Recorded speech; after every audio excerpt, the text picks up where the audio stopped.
Le Parthénon a une double fonction de trésor, c'est-à-dire qu'il contient une offrande magnifique, la statue de Phidias, Athéna Parthénos, faite par les Athéniens en hommage à leur divinité protectrice, qui se trouve dans la salle est du Parthénon. Mais à l'arrière, vous avez ce qui est tout à fait exceptionnel dans un bâtiment dorique, une autre salle, presque carrée, qui sert de trésor également, mais dans un sens alors plus étroitement financier, là, puisque c'est là qu'étaient conservés les fonds de la Ligue de Délos, c'est-à-dire de l'alliance qui était dirigée par Athènes contre la Perse, des fonds qui étaient primitivement à Délos, mais qui ont été transférés sur l'Acropole depuis 454. La particularité aussi du Parthénon, c'est d'avoir été, semble-t-il, réalisé en vue de la meilleure exposition possible d'une statue, ce qui n'est généralement pas le cas. Dans la plupart des cas, les statues viennent après coup, tandis que là, nous avons affaire à un écrin architectural qui est entièrement fait pour mettre une statue en valeur.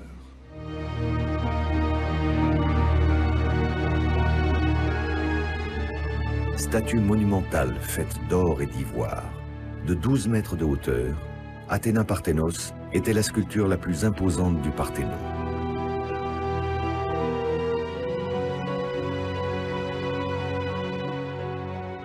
Cette statue a disparu. C'était une statue chryséléphantine, c'est-à-dire une statue dont l'âme, la structure, était en bois, plaquée d'or et d'ivoire. Ivoire pour les chairs, donc les représentations du visage, des membres, des pieds, des mains et des bras, et plaquage d'or pour les parties drapées. C'est une technique très particulière, évidemment, très coûteuse, puisqu'elle met en jeu des matériaux qui ne sont pas accessibles ordinairement en Grèce, l'or et l'ivoire, et aussi qu'elle fait appel à des corps de métier très différents. Charpentiers, orfèvres, ciseleurs de toutes sortes. Donc il y a là un travail d'équipe qui est tout à fait spécifique. C'était un investissement énorme, hein. Les esprits chagrins à Athènes avaient calculé que ça correspondait à 200 navires de guerre. L'opposition à Périclès considérait que c'était là une dépense extravagante. Pour faire taire cette opposition, Périclès a fait valoir qu'en cas de nécessité absolue, si la cité se trouvait dans une très mauvaise situation financière, elle pourrait toujours défaire les parties d'or, quitte à les replacer ensuite quand la prospérité le permettrait. Effectivement, l'or sera prélevé durant la période hellénistique.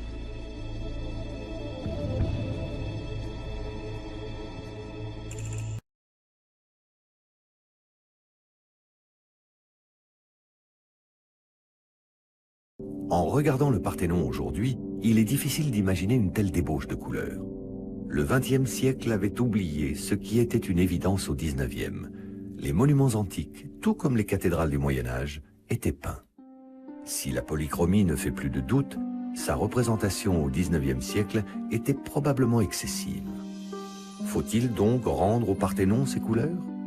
Et non seulement sur les frontons, mais également sur la frise décorative qui faisait le tour du parement extérieur des murs du temple. Cette frise, dite des Panathénées, faisait 160 mètres de long et se trouvait à plus de 11 mètres de hauteur. Composée de plus de 360 personnages sculptés en bas-relief, elle forme un des éléments les plus remarquables du Parthénon.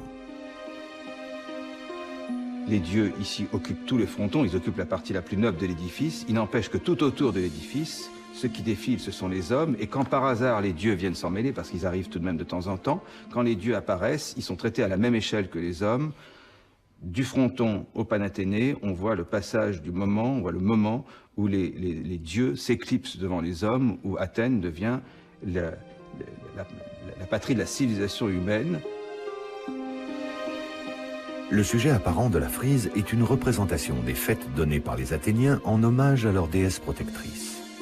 Mais c'est en fait, et pour la toute première fois sur un temple grec, une célébration de l'ascension des hommes.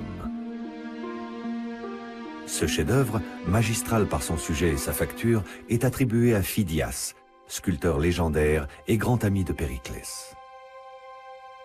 Phidias, c'est une véritable énigme, hein. C'est à la fois le sculpteur le plus connu, le plus réputé de l'Antiquité, notamment parce qu'on lui a attribué une des 7 merveilles du monde, la statue du Zeus d'Olympie, dans le temple d'Olympie, et en même temps donc parce qu'un texte tardif, un texte donc du IIe siècle après Jésus-Christ, nous dit que Périclès lui aurait confié une forme de contrôle sur tous les travaux de l'Acropole. Comme nous savons que c'est lui qui a réalisé la statue de l'Athéna Parthénos qui se trouvait à l'intérieur du Parthénon, et qu'il y a un lien très très étroit entre cette statue et le décor sculpté du Parthénon, on a imaginé que ce sculpteur était à l'origine de la conception du décor sculpté du Parthénon. Il est impossible que Phidias ait pu réaliser seul et en quelques petites années un travail aussi monumental. Si on peut imaginer peut-être un maître d'œuvre, nous savons qu'il y avait des dizaines et des dizaines donc, de sculpteurs qui travaillaient en même temps, sans doute.